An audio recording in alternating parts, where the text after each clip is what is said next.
Hello! In this video, I want to share with you my saving tips that helped me a lot when I just moved to Switzerland. Now, full disclosure, I am not as frugal anymore. In fact, when I told my husband that I'm drafting this video, he just smiled, as if I'm still following all of these tips. And that's fair. Life changes and my priorities shifted. But these tips did work for me for years, and I'm sure they will be helpful for some of you. And the very first tip is to have a financial goal. Savings become much easier if you have a concrete goal in mind. When I just moved here, I set myself a very ambitious goal, and to my own surprise, in a few years, on a very modest PhD and postdoc salary, I managed to get there. That focus made saving much easier. Later, when the goal was achieved, I noticed that my discipline faded. Now I have a new short-term and long-term goals, and I can see that motivation is coming back. I'll share more about this first big financial goal very soon on this channel, so stay tuned. My second tip is co-living. Moving in together with my then boyfriend was not a saving strategy, but it definitely helped financially. Sharing rent, groceries, bills, even surf tax makes a big difference. Of course, commuting added some cost, but living together is simply cheaper. That's why many young people live in co-locs with the 2 or 3 other people, which is definitely cheaper than renting their own flat or even a studio. On top of this, for the first 4 years, we lived in really small apartments. We first lived in a studio and then in 2.5, which is one-bedroom apartment that are usually rented by one person. Now we live in 3.5, which is, I think, comfortable standard for a family with a child. Many people would prefer 4.5 so that they have office or a spare room, but I think it's unnecessary, especially in the city.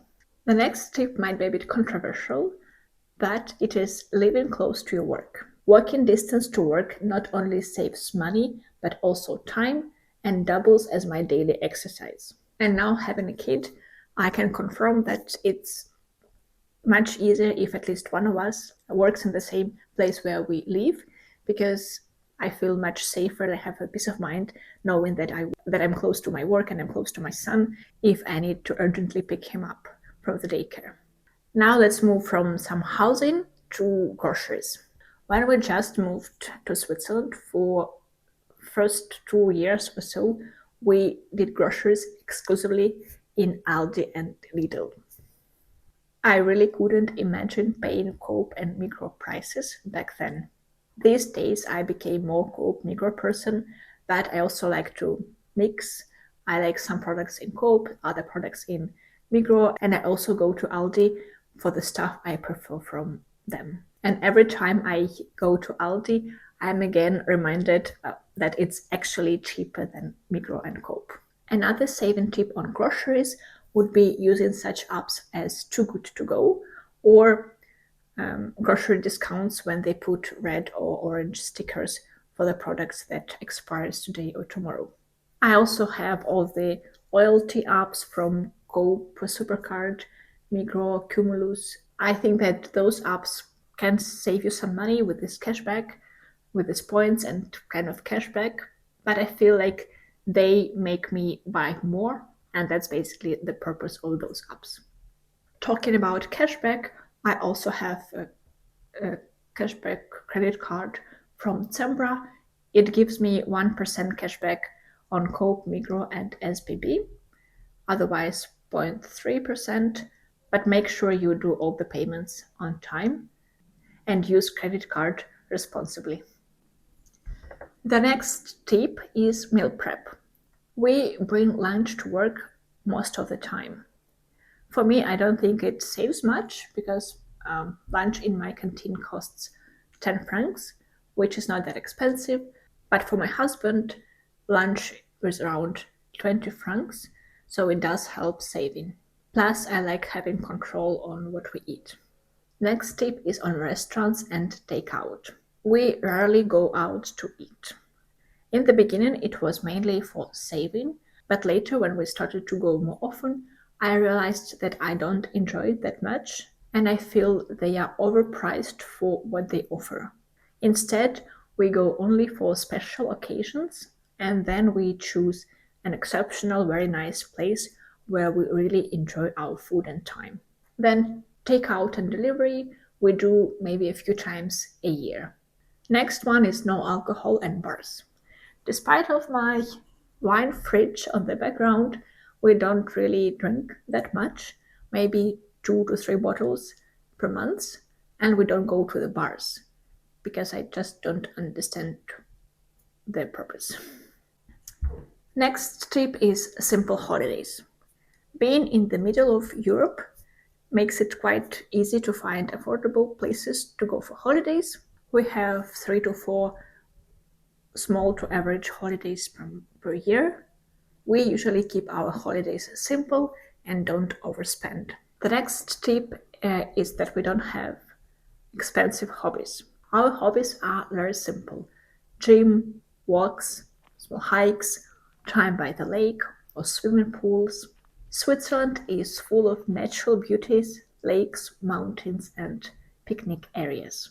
Skiing, just a couple of times per year, and mostly because of social pressure. But if you have expensive hobbies, there's always a way to make them more affordable without abandoning them. The next one is health insurance optimization.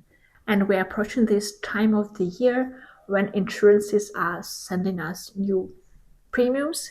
And this is the time when we should think of changing the insurance. Every year I check for the cheapest option in our region, and sometimes this option is within the same insurance group. For instance, once I was changing from Visana to its cheaper version of Sana 24, and I was also changing from Suica to their budget option called Provita, I think. Just one email or letter and you save hundreds of francs, and when we talk about family, this savings doubles or triples. The next one is cheap mobile and banking plans. I pay 15 francs for my mobile plan. I only have 5 gigabytes in Switzerland and no roamings. My husband, less frugal, pays 37 francs, and this includes unlimited calls and data in Switzerland and in Europe. I am also switching from my banking because I refuse paying 15 francs per month when I have free options. I don't say that 15 francs per month makes a big difference. It's just that I refuse pay 15 francs per month for banking. The next tip is using secondhands and marketplaces. Lots of our furniture is secondhand, especially in our first and second flats. We bought lots of secondhand furniture.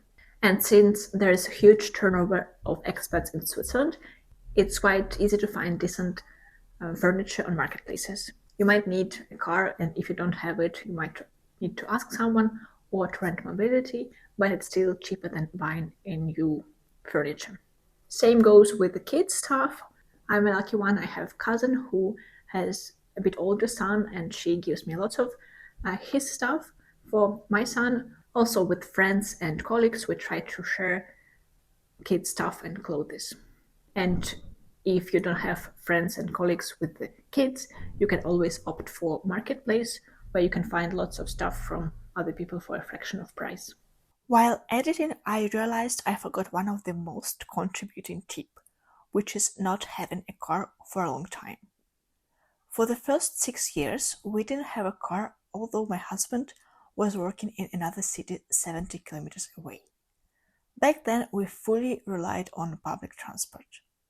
Only when it became absolutely necessary to save more than an hour of commuting a day, we did buy one. My final tip from my set of tips is tax return.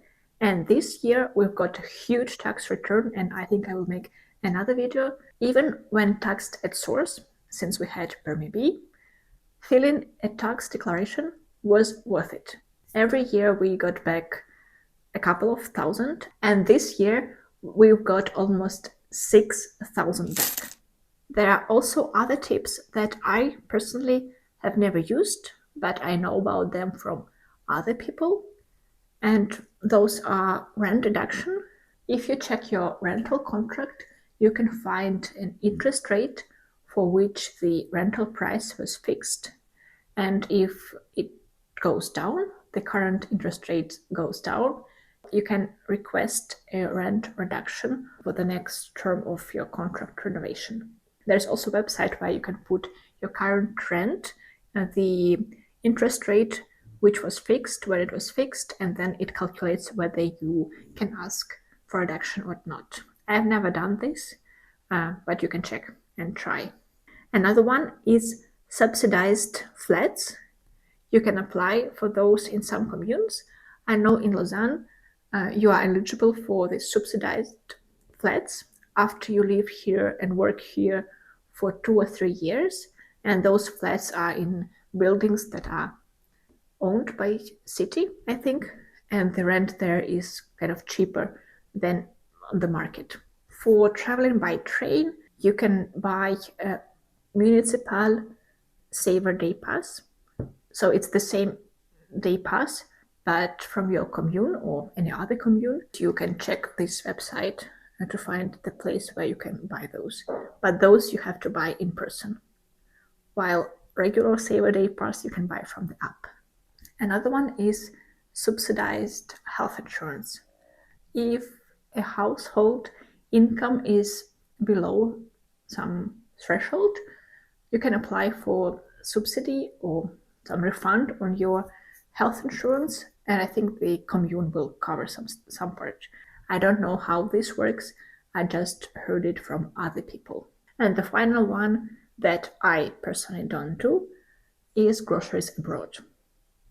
I just don't see the point. Like, I see the point for people who live 10-15 minutes from the border. If it's longer, I don't see the point. For me, it's not worth the time and traffic. This said, if we go back from France or Germany, or especially Italy, we'll definitely stop by for groceries.